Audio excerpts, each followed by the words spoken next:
আমার বর duty join করেছে প্রায় ১ সপ্তাহের বেশি হয়ে গিয়েছে, কিন্তু এখনও মনে হচ্ছে রেশ কাটেনি। খারাপ লাগছে ওকে ছাড়া। একা, একা লাগছে ভীষণ পরিমাণে। এটা হয়তো এখনও ১টা ২টো মাস তো চলবেই। কারণ আমি কিছুদিনে ভুলতে পারি না।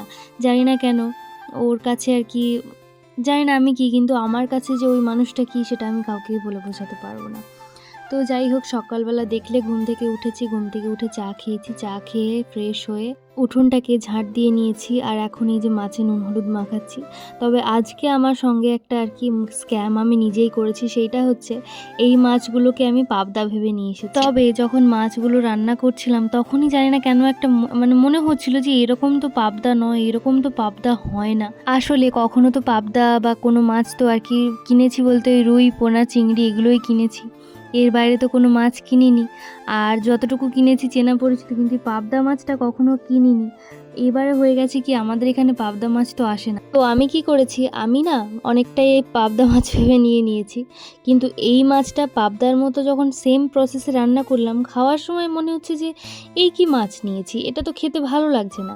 কিন্তু বিশ্বাস করো, এত কাটা, এটা হচ্ছে চিতল মাছ, যেটা আমি পরে সার্চ করলাম মোবাইলে, দেখলাম এটা চিতল মাছ মৈঠা হয়।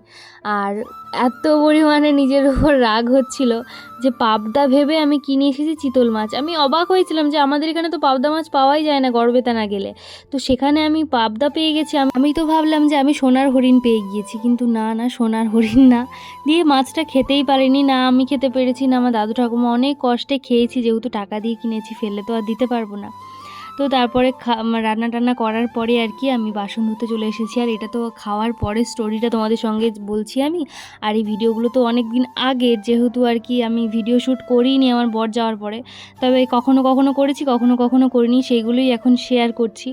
তো বাসন ধুয়ে আর এই যে এখন ভালো করে খাটটাকে ঝেড়ে নিচ্ছি। খাটটাতে দিদু সবজি কাটাকুটি করে, তো সেই জন্য চাদরটা নোংরা হয়ে যায়। আর এই খাটটা আমাদের বাইরে শুধু বসার জন্যই ব্যবহার করা হয়, আর কোনো কাজে ব্যবহার হয় না।